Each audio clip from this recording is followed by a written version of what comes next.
يا رب قربنا وباركنا لنعمل صالحا في يدي رسالة التغيير. Ya, jadi ada satu pertanyaan melalui grup WhatsApp. Ustadz izin bertanya, jika kita punya dendam, bagaimana menghilangkan dendam yang ingin kita lampiaskan? Bagaimana cara menghancurkan jimat atau jin? Nah, ini dua pertanyaan berbeda. Yang pertama, bagaimana menghilangkan dendam?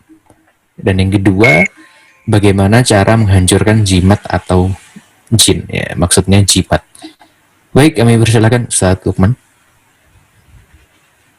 Ya, bagaimana menghilangkan dendam?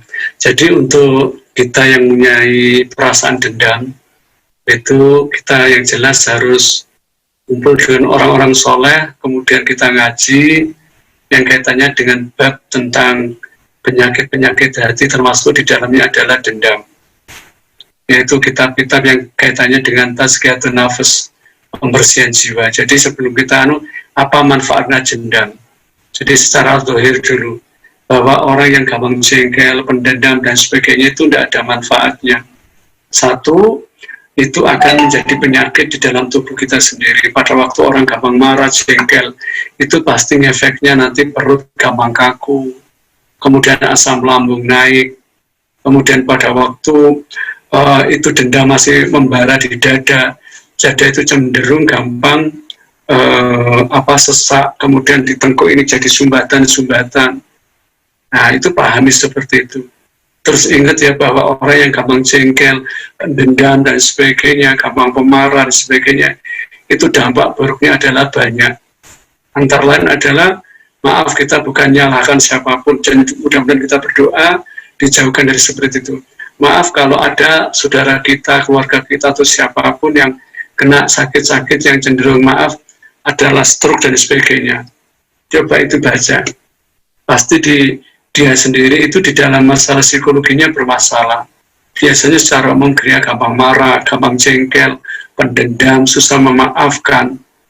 Ini rata-rata seperti itu. Pada waktu orang itu hatinya lapang, mudah memaafkan, mudah memaklumi, insya Allah tidak akan sampai kena dendam. Dan pada waktu seperti itu kita harus ingat ya, kita belajar tentang sirah an-nabawiyah dari contoh-contoh yang Nabi. Jadi pada waktu kita itu punya qudwah hasanah kita yang terbaik siapa? Rasulullah. Siapa qudwah hasanah kita yang terbaik? Kanjeng Nabi SAW. Bagaimana pada waktu Nabi dakwah, ya, kemudian dilempari, pada waktu di Taif dilempari, pada waktu Nabi sujud, kemudian dikasih tai onta, pada waktu Nabi di bawah pohon kurma pernah dicekik dan sebagainya. Nah, pada waktu kita punya qudwah hasanah yang terbaik, yaitu Rasulullah SAW, pasti orang itu kepingin mencontoh beliau. Nah, pada waktu kita berusaha mencontoh beliau, insya Allah kita step by step, perasaan dendam, jengkel, dan sebagainya mesti berkurang. Dan kalau itu, juga yang tidak kalah pentingnya, berdoa sama Allah. Ya, mudahkan memaaf. Pada waktu kita itu kenapa ada dendam? Pada waktu kita terzalimi, itu mindset berpikirnya apa? Pada waktu kita terzalimi, diejek dan sebagainya, diseksualnya, itu kalau coba berusaha dimaafkan. Pada waktu kita disakiti, zalimi, satu, kita dapat pahala. Nomor dua, derajat kita diangkat sama Allah. Ya, jadi derajat kita diangkat sama Allah. Dosa kita diampuni sama Allah. Pada waktu orang paham seperti ini, insya Allah di dalam kehidupan itu insya Allah tidak akan terlalu gampang untuk dendam. Dan kalau kepingin ruqyah mandiri itu adalah tema-tema di dada. Ya Allah, nanti insya Allah penjelasan yang lebih detail pertemuan yang datang. Jadi dimintakan ke Allah, ya Allah, yang hati saya gampang dendam, gampang ingat orang tertentu itu, ya Allah, keluarkanlah dari tubuh kami. Karena tidak ada dosa kecuali di situ juga ada campur tangan setan. Mintakan ke Allah. Kita ruqyah mandiri, terutama tema-tema dada kiri. Yang di dada kiri, ya Allah, yang di dada yang gampang jengkel, gampang dendam, ya Allah. Nah, pada waktu kita istighfar, minta sama Allah, nanti pusing, mual. Nah, setelah itu Allah keluarkan. Jadi seperti itu. Akhirnya Rasul. Ya, baik. Alhamdulillahirrahmanirrahim. Jadi memang berkaitan dengan kehidupan kita, lingkungan itu sangat menentukan habits kita, ya.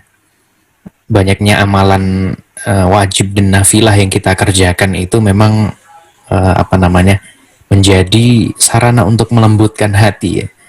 Jadi ketika hati kita lembut, tidak keras begitu ya, kita akan lebih mudah memaafkan seorang, mengikhlaskan sesuatu, misalnya kita mengalami kehilangan atau kemudian kita mengalami hal-hal yang tidak mengenakan bagi kita, maka kita akan lebih mudah untuk mengikhlaskan itu ya, maafkan, sehingga kita tidak muncul dalam hati kita rasa atau sikap dendam. Nah, ini luar biasa sekali, jazakallahu khairan katsiran Ustadz Lukman ya, ini pengingat juga bagi saya dan juga pemirsa ya.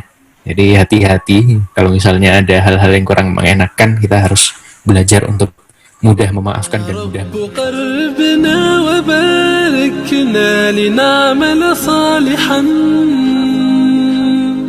في يدي رسالة التغيير